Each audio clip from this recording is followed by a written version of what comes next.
Hello friends, आज हम बात करते हैं आपसे इस वीडियो में भारत एवं चीन विवाद के बारे में। तो बच्चों, हमारा जो टॉपिक है आज का वो है भारत एवं चीन विवाद। तो देखेंगे बच्चों, इस विवाद में आपने देखा होगा कि बहुत टाइम से हमारे देश के साथ चाइना का विवाद चल रहा है और ये कई बार विवाद हो चुका है। लेकिन अभी आप अगर वर्तमान में बात करें हम आपसे, तो इसका जो विवाद चल रहा है बच्चों, वो चल रहा है गलवान घाटी विवाद। तो बच्चों, हमारा जो मेन रहेगा आज का टॉपिक वो रहेगा गलवान घाटी, जिस पर अभी पीछे भी भैया हमारे देश के सैनिकों के साथ मुठभेड़ हुई है और हमारे देश के सैनिक शहीद हुए हैं। तो बच्चों, इसमें हम जो मेन टॉपिक लेकर चलेंगे उसमें हम किस किस भी चीज पर हम बात करेंगे। तो बच्चों, वह है गलवान घाटी, इसको इंग्लिश में बोलते हैं गलवान वैली। सेकंड है हमारा बच्चों LAC, यानी कि भारत एवं चीन के मध्य जो लाइन ऑफ एक्चुअल कंट्रोल है उसके बारे में हम बात करेंगे। तीसरा बच्चों रहेगा हमारा पेंगोंग झील। इसके बाद बच्चों हमारा जो रहेगा वो रहेगा दौलत बैग ओल्डी। इसके बाद बच्चों रहेगा हमारा श्योक नदी। तो इन सारे टॉपिक्स पर आज हम बात करने वाले हैं और इस वीडियो को आप लास्ट तक जरूर देखिएगा, क्योंकि इससे ही रिलेटेड हमारे आने वाले एग्जाम्स में बहुत सारे क्वेश्चंस आएंगे। तो देखेंगे इन सब के बारे में हम विस्तार से पढ़ते हैं। अभी मैं आपको इसमें इतिहास बताऊंगा इसका। तो इससे पहले हम बात करते हैं आपसे भारत एवं चीन विवाद के बारे में। तो बात चली रही है हमारी, थोड़ा सा हम चीन पर भी नजर डाल लें कि चीन का प्राइम मिनिस्टर कौन है, राष्ट्रपति कौन है और वहां की व्यवस्था क्या है। आज हम देखते हैं अभी कि यहां का यानी कि चीन का बच्चों PM कौन है। बच्चों PM है ली किकियांग। बच्चों यहां के राष्ट्रपति कौन है। राष्ट्रपति मीन्स बच्चों प्रेसिडेंट। प्रेसिडेंट है बच्चों यहां के शी जिनपिंग। बच्चों ये वो राष्ट्रपति हैं जो चाइना के आजीवन राष्ट्रपति बनाए गए हैं, यानी कि ये जब तक जिंदा है, ये जब तक यहां पर राष्ट्रपति के पद पर रहेंगे और अगर ये चाहेंगे तो ये अपनी स्वेच्छा से ही पद छोड़ सकेंगे।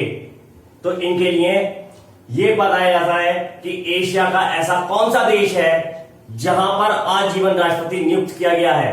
तो बच्चों आंसर होगा हमारा चीन, जहां के राष्ट्रपति कौन है बच्चों, शी जिनपिंग। आगे देखते हैं बच्चों यहां की मुद्रा क्या है। मुद्रा मीन्स बच्चों होता है करेंसी। करेंसी है यहां की बच्चों युवान। बच्चों यहां की संसद क्या है। संसद का नाम है बच्चों पीपल्स कंस्टिट्यूटिव असेंबली। इसके बाद बच्चों यहां की अर्थव्यवस्था कैसी है। बच्चों यहां की अर्थव्यवस्था है समाजवाद, यानी कि इसको हम इंग्लिश में बोलते हैं सोशल इकोनॉमी। अब थोड़ा सा हम अर्थव्यवस्था के बारे में बात कर लें। तो बच्चों अर्थव्यवस्था जो होती है वो 3 प्रकार की होती है। पहली अर्थव्यवस्था होती है पूंजीवादी, जिसको हम बोलते हैं कैपिटल इकोनॉमी, जो कि आपकी अमेरिका की इकोनॉमी है। जहां पर इस इकोनॉमी में क्या होता है बच्चों कि सरकार का होल्ड नहीं होता, यहां पर प्राइवेट कंपनियों का होल्ड होता है। यानी कि जहां पर प्राइवेट कंपनियां काम कर रही हैं और सारी इकोनॉमी वही चला रही हैं, वहां की इकोनॉमी होगी बच्चों कैपिटल इकोनॉमी। यहां पर यानी कैपिटल इकोनॉमी में जो राजा कहा जाता है बच्चों, वो कहा जाता है कस्टमर को, यानी कि उपभोक्ता वहां का राजा होता है। सेकंड होती है हमारी बेटा समाजवाद अर्थव्यवस्था, जिसको बोलते हैं सोशल इकोनॉमी। तो बच्चों ये चाइना की इकोनॉमी है, यहां पर जस्ट अपोजिट है किसके, कैपिटल इकोनॉमी के, यानी कि यहां पर होल्ड जो रहता है वो सरकार का रहता है। और बच्चों इसमें जो राजा कहा जाता है, राजा कहा जाता है बच्चों लेबर को, यानी कि श्रमिक को। तीसरी इकोनॉमी जो होती है वो बच्चों होती है मिक्स्ड इकोनॉमी। मिक्स्ड इकोनॉमी बच्चों वो इकोनॉमी है जिसमें पूंजीवादी और समाजवादी दोनों इकोनॉमी काम करती हैं, जो कि अपने भारत की इकोनॉमी है। तो बच्चों ये हो गई इकोनॉमी से रिलेटेड थोड़ी सी बात। इसके बाद बच्चों यहां का जो राष्ट्रीय खेल है, यानी कि नेशनल गेम, तो बच्चे यहां का राष्ट्रीय खेल है टेबल टेनिस। टेबल टेनिस, इसको मैं आपको पिछली वीडियो में बता चुका हूं कि टेबल टेनिस में कितने खिलाड़ी होते हैं और ये कैसा गेम है बच्चों। यहां की राजधानी क्या है बच्चों, यहां की राजधानी है बीजिंग। इसके बाद बच्चों हम बात करें औद्योगिक राजधानी। बच्चों औद्योगिक राजधानी है इसकी शंघाई। जैसे कि अपने भारत की औद्योगिक राजधानी कौन सी है बच्चों, वो है आपकी मुंबई, और अपनी कैपिटल है दिल्ली। दिल्ली नहीं बच्चों, नई दिल्ली, ठीक है, क्योंकि दिल्ली जो है वो एक यूटी है, यानी एक केंद्र शासित प्रदेश है। लेकिन बच्चे कई बार आवेश में आकर के अगर बच्चों से पूछा जाए कि बच्चों भारत की राजधानी क्या है, तो वो जल्दी से बताते हैं दिल्ली, तो बच्चों वहां पर क्वेश्चन गलत हो जाता है। जबकि हमारे देश की राजधानी क्या है बच्चों, वो है नई दिल्ली। ठीक है बच्चों, तो अब हम बात करते हैं आपसे, दोबारा से हम टॉपिक पर आते हैं भारत एवं चीन विवाद। तो ये तो हमारी थी थोड़ी सी डिटेल चाइना के बारे में, जो कि आपको अच्छी लगी। हम फिर से अपने टॉपिक पर आते हैं, भारत एवं चीन विवाद।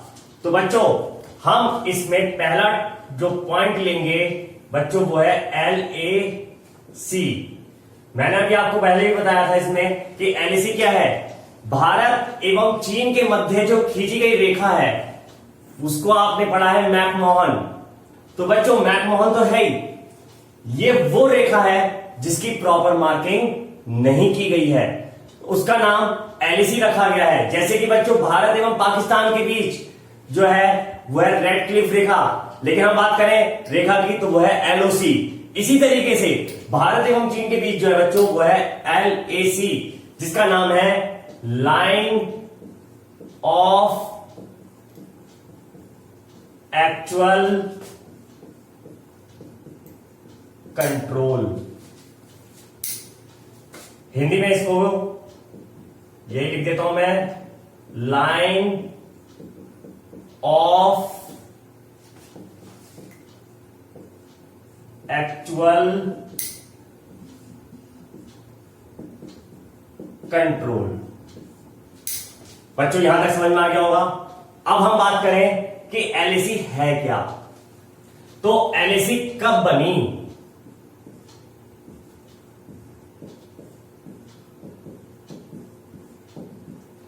LAC जो बनी बच्चों 1962 में, 62 में भारत एवं चीन के मध्य युद्ध हुआ।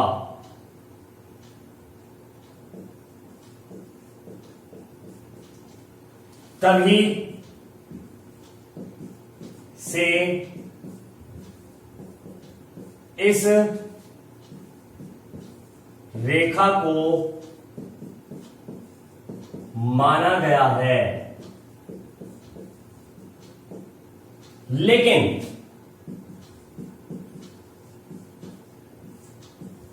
इसकी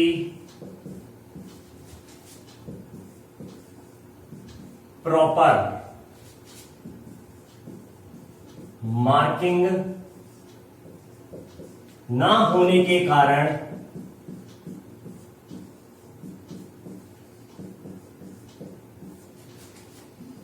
यह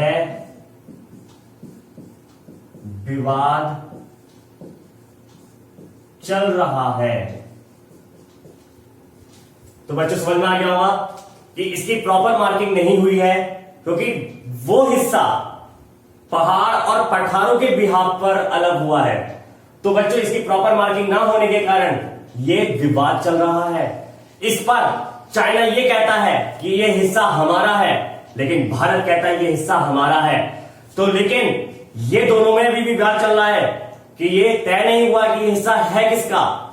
तो इसीलिए एलएसी को हम ये कह सकते हैं कि इसकी कोई प्रॉपर मार्किंग नहीं है। क्वेश्चन हमारा यहां से ये बनेगा कि एलएसी को मान्यता कब दी गई। तो बच्चों 1962 में भारत ने तो मान्यता दे दी, लेकिन चाइना इसको स्वीकार नहीं करता है। वो कहता है कि भारत और चीन के बीच ऐसी कोई रेखा ही नहीं है जिसको हम एलएसी कह सकें। तो बच्चों यहां पर जो मेन भाग है एलएसी में ही एक भाग है हमारा अक्साई चीन।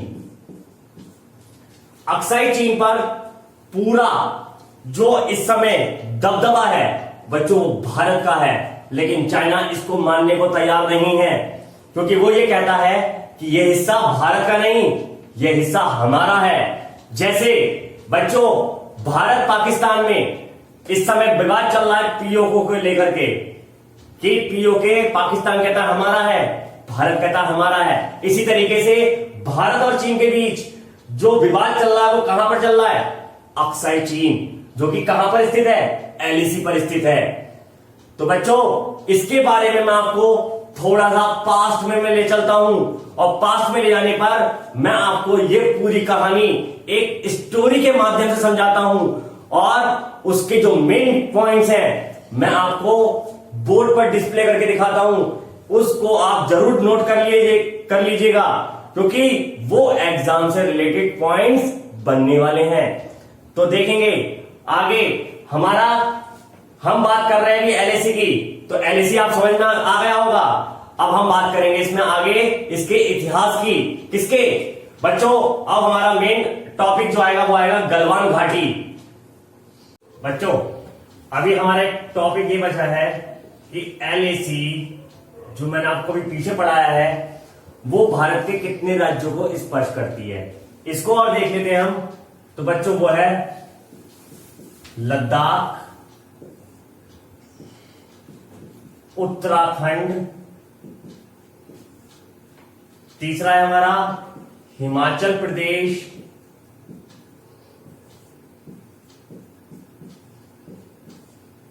बच्चों इसके बाद आता है सिक्किम,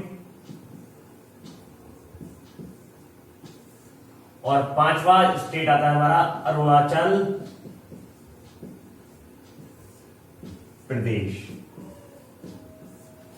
तो बच्चों देखिए क्वेश्चन आएगा कि एलएसी भारत के कितने राज्यों को स्पर्श करती है। तो बच्चों आंसर होगा हमारा 5। लेकिन जो हमारा टॉपिक है गलवान घाटी वो कहां पर स्थित है बच्चों, वो है लद्दाख में। ठीक है बच्चों, अब थोड़ा सा इतिहास को हम जान लें। तो बच्चों देखिए प्राचीन काल में जम्मू कश्मीर और लद्दाख ये तीनों अलग अलग राजाओं के शासन हुआ करते थे यहां पर। अब हुआ क्या बच्चों, 1808 में एक राजा हुआ करते थे, राजा रणजीत सिंह एवं डोगरा राजवंश के राजा किशोर सिंह।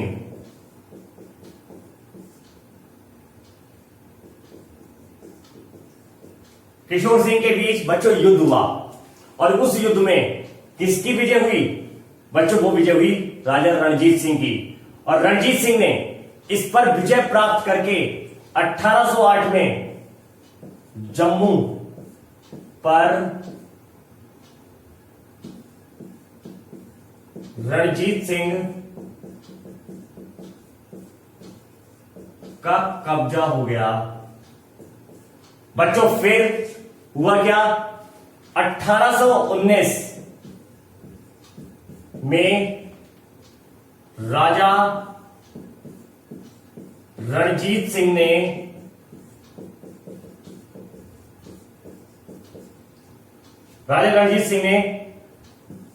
कश्मीर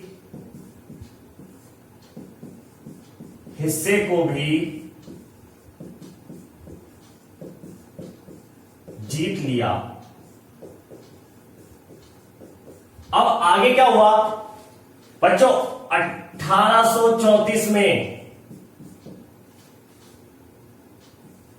रणजीत सिंह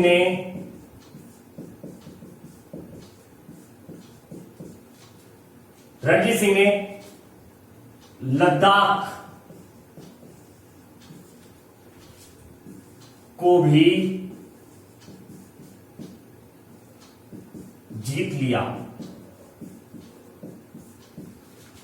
और जीतने के बाद जब लद्दाख भी जीत लिया तो उन्होंने लद्दाख वाले हिस्से को जम्मू में ही शामिल कर लिया। यानी कि उस समय पर इस पूरे हिस्से को हम सिख प्रांत के नाम से भी जानते थे। लेकिन बच्चों हुआ क्या, 1839 में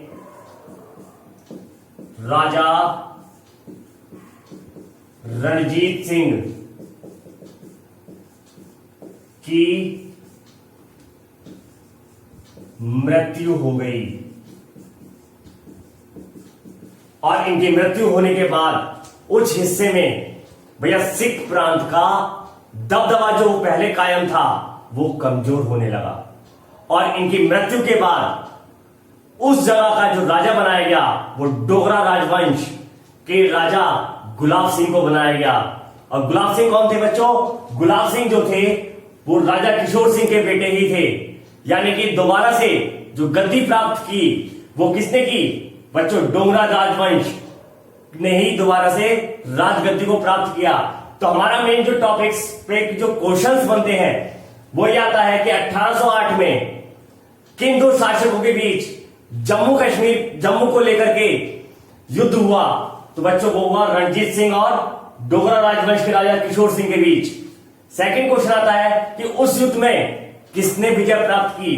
तो बच्चों वो प्राप्त की रणजीत सिंह ने। तीसरा क्वेश्चन हमारा ये बनता है कि रणजीत सिंह ने कश्मीर हिस्से को कब जीता। तो बच्चों वो जीता 1819 में। चौथा क्वेश्चन हमारा ये बनता है कि 1834 में रणजीत सिंह द्वारा भारत के कौन से हिस्से को अपना राज्य बनाया गया। तो बच्चों वो आंसर होगा लद्दाख। और क्वेश्चन ये आता है, पांचवा क्वेश्चन ये बनता है कि लद्दाख को जम्मू कश्मीर में कौन से शासक द्वारा मिलाया गया। तो बच्चों वो भी होगा रणजीत सिंह। या लद्दाख को जम्मू में कब शामिल किया गया। तो बच्चों वो भी होगा 1834। तो इसी तरीके के बहुत सारे क्वेश्चंस हैं, इनको आप जरूर नोट डाउन कर लिएगा क्योंकि ये एग्जाम्स में पूछे जाने वाले क्वेश्चंस हैं। चलिए इसके आगे देखते हैं हम। देखिए अगर आपको मेरी वीडियो अच्छी लगे तो उसको लाइक कीजिएगा, शेयर कीजिएगा और अगर आप मेरे चैनल पर नए हैं तो उसको आप सब्सक्राइब भी कीजिएगा और बेल आइकन जरूर दबाइएगा जिससे कि आपको मेरी वीडियोस के आने वाली वीडियोस के नोटिफिकेशंस आपको आसानी से मिल सकें। तो देखिए आगे हम देखते हैं 1839 में रणजीत सिंह की मृत्यु के बाद यहां का राजा बनाया गया गुलाब सिंह को। गुलाब सिंह यहां के राजा बने जो कि डोगरा राजवंश के राजा थे और इनके पिता का नाम था किशोर सिंह, जिनसे रणजीत सिंह ने यह हिस्सा जीता था। नेक्स्ट आता बच्चों 1841 में चीन ने इसी चीज का फायदा उठाते हुए कि गुलाब सिंह वहां के नए राजा हैं और इसी चीज का फायदा उठाते हुए लद्दाख पर आक्रमण कर दिया और वो हिस्सा गुलाब सिंह से चाइना ने जीत लिया। फिर बच्चों 1846 में ब्रिटिश और सिखों के बीच युद्ध हुआ। जब युद्ध हुआ जो कि इतिहास में पहला एंग्लो सिख युद्ध कहलाया। अब क्वेश्चन हमारा यह आता है कि पहला एंग्लो सिख युद्ध कब हुआ? तो बच्चों याद रखेंगे 1846 में हुआ। किस किस के बीच हुआ? ब्रिटिश और सिखों के बीच हुआ। कह रहा जिसके फलस्वरूप कश्मीर और लद्दाख के क्षेत्र को अंग्रेज ने कब्जा कर लिया। यानी किसने कब्जा कर लिया बच्चों? ब्रिटिश ने। और यहां पर ब्रिटिश को मैंने कहा है क्या? अंग्रेज। इसके बाद बच्चों 1846 की लड़ाई में गुलाब सिंह ने अंग्रेजों की क्या की? मदद की। क्योंकि उन्होंने इसलिए मदद की क्योंकि यहां पर जब चाइना ने आक्रमण कर दिया तो उनका जो हौसला था वो थोड़ा कमजोर हो गया। इन्होंने फिर ब्रिटिशों के साथ हाथ मिला लिया और उनकी मदद करना स्टार्ट कर दिया। तो गुलाब सिंह ने अंग्रेजों की मदद की, इसलिए ब्रिटिशों ने गुलाब सिंह को अमृतसर संधि के तहत 75 लाख रुपए में जम्मू कश्मीर बेच दिया। यानी कि जम्मू कश्मीर पर अब किसका दबदबा हो गया बच्चों? दोबारा से गुलाब सिंह का। क्वेश्चन आ जाता है कि गुलाब सिंह को कौन सी संधि के तहत दोबारा जम्मू कश्मीर मिला? तो बच्चों याद रखेंगे हम अमृतसर संधि। किसने बेचा बच्चों? ब्रिटिश ने बेचा। कितने रुपए में बेचा? तो बच्चों उसका आंसर होगा 75 लाख रुपए। तो बच्चों यहां के बाद हम बात करें अब 1962 में जब भारत एवं चीन के बीच युद्ध हुआ, इसी में चीन ने लद्दाख के पश्चिमी सीमा पर विस्तार कर अक्साई चीन पर अपना पूर्ण नियंत्रण कर लिया। यानी कि वो युद्ध हम लोग हार गए थे, जिसके कारण इस पर कब्जा किसने कर लिया? चीन ने कर लिया। और कर लिया तभी से उस सीमा का नाम क्या रख दिया गया बच्चों? भारत द्वारा उस सीमा का नाम रख दिया गया LAC। लेकिन चाइना इसको स्वीकार नहीं करता है। वो कहता है कि हमारे और भारत और चीन के बीच कोई सीमा ही नहीं है, इसीलिए LAC को वो अपना भाग बताता है और भारत कहता है ये हमारा भाग है। तो देखिए अभी हमने जाना कि इसका क्या इतिहास था भारत और चीन के बीच। अब हम बात करेंगे कि इन दोनों देशों के बीच क्या कारण है जो विवाद का कारण बन सकते हैं। क्या कारण हो सकता है कि जिसके कारण चाइना भारत पर इतना उतावला रहता है कि हम उसको दबा लें, लेकिन हम दबेंगे नहीं। तो इस वीडियो को लास्ट तक जरूर देखिएगा, है ना, जिसके कारण आपको बहुत ज्यादा हेल्प मिलेगी। देखिए बच्चों इसके बहुत सारे कारण हैं, लेकिन हम इसमें जो मेन फैक्टर लेकर आए वो लेकर आए बस 3 कारण हैं, जिसको आप आसानी से याद कर सकते हैं और मेरी वीडियो के माध्यम से उसको आसानी से याद किया जा सकता है। देखिए कारण 1, भारत LAC के पास काफी समय से सैन्य निर्माण कर रहा है। सैन्य निर्माण का मतलब है बच्चों सड़क बनाना, अपनी चौकियां स्थापित करना, ये सब काम LAC पे भारत काफी समय से कर रहा है, जिसमें भारत दौलत बाग ओल्डी को डरबुक से जोड़ने के लिए LAC के पास निर्माण कर रहा है। बच्चों क्वेश्चन हमारा ये आता है कि भारत LAC पर किन 2 जगहों को जोड़ने के लिए निर्माण कार्य कर रहा है? तो बच्चों वो है दौलत बाग ओल्डी और डरबुक से जोड़ने के लिए LAC के पास निर्माण कर रहा है, जो कि भारत की काराकोरम दर्रा पर पहुंच बढ़ा देगी। यानी कि जो काराकोरम पहुंचने में हमें अभी काफी समय लगता है, वहां पर हम आसानी से पहुंच जाएंगे। और चीन नहीं चाहता कि LAC के पास भारत की स्थिति मजबूत हो, क्योंकि अगर काराकोरम वाले हिस्से पर हमने अपनी पकड़ मजबूत कर ली तो चाइना को एक बहुत बड़ा धक्का लगने वाला है। अब बात करते हैं हम, ये देखिए बच्चों की दौलत बेग ओल्डी यहाँ पर आया शब्द, तो ये है क्या बच्चों?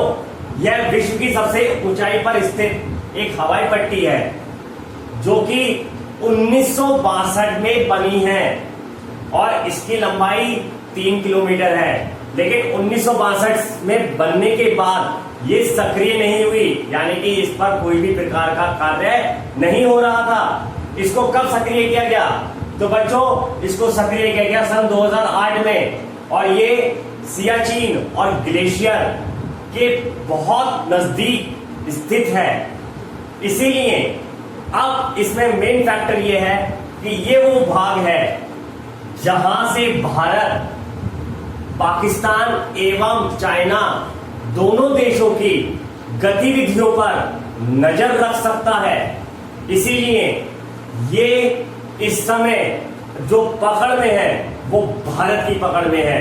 और अभी हाल ही में यहां पर भारत का सबसे विशालकाय जो मालवाहक विमान उतारा गया था बच्चों, उसका नाम था ड्रीम लाइनर 787, जो कि भारत का सबसे बड़ा मालवाहक विमान है, वो इस पट्टी पर उतारा गया था। तो क्वेश्चन हमारा ये आता है करंट अफेयर्स के अकॉर्डिंग कि दौलत बेग ओल्डी पर इनमें से कौन सा विमान उतारा गया। तो बच्चों याद रखेंगे ड्रीम लाइनर 787 जो कि भारतीय वायुसेना द्वारा उतारा गया है। देखिए बच्चों, कारण 2 क्या हो सकता है। बच्चों 2017 में भारत ने सिक्किम के पास डोकलाम में चीन का रोड बनाने का विरोध किया।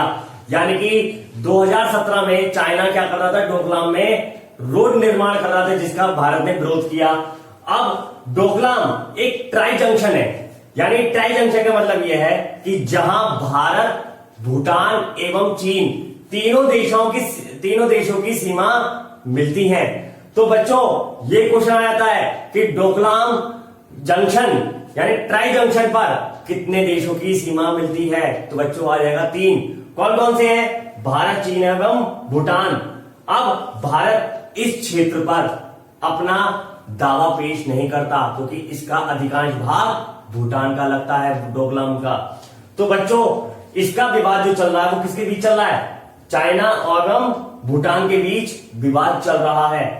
वर्तमान में यह हिस्सा चीन के पास स्थित है तथा भूटान इसका दावा करता है कि यह हिस्सा हमारा है। इसीलिए इन दोनों देशों के बीच विवाद चल रहा है। अब बच्चों कारण 3 क्या हो सकता है। बच्चों कारण 3 है कोरोना महामारी। यानी कि देखिए कोरोना की शुरुआत जो हुई है बच्चों वो कहां से हुई है, बच्चों वो हुई वुहान शहर से। वुहान शहर जो कि चीन का शहर है। अब जब चाइना से ये बीमारी शुरू हुई है तो सारे देशों ने इसका, चाइना का मतलब विरोध किया है। जब विरोध किया है तो सभी देशों का अपनी ओर से ध्यान हटाने के लिए और दूसरी ओर उसका ध्यान आकर्षित करने के लिए ये इसने कदम उठाया हो सकता है कि उसने युद्ध के लिए सभी देशों को तैयार किया गया हो। तो बच्चों कोरोना से संबंधित अगर आपको वीडियो चाहिए तो मेरे चैनल पर वो भी अवेलेबल है, आप उसको भी देख सकते हो। और अगर मेरी वीडियो अच्छी लगी हो तो उसको आप लाइक, शेयर एवं मेरे चैनल को सब्सक्राइब जरूर कीजिएगा। अब हम बात करते हैं कि जो गलवान घाटी है,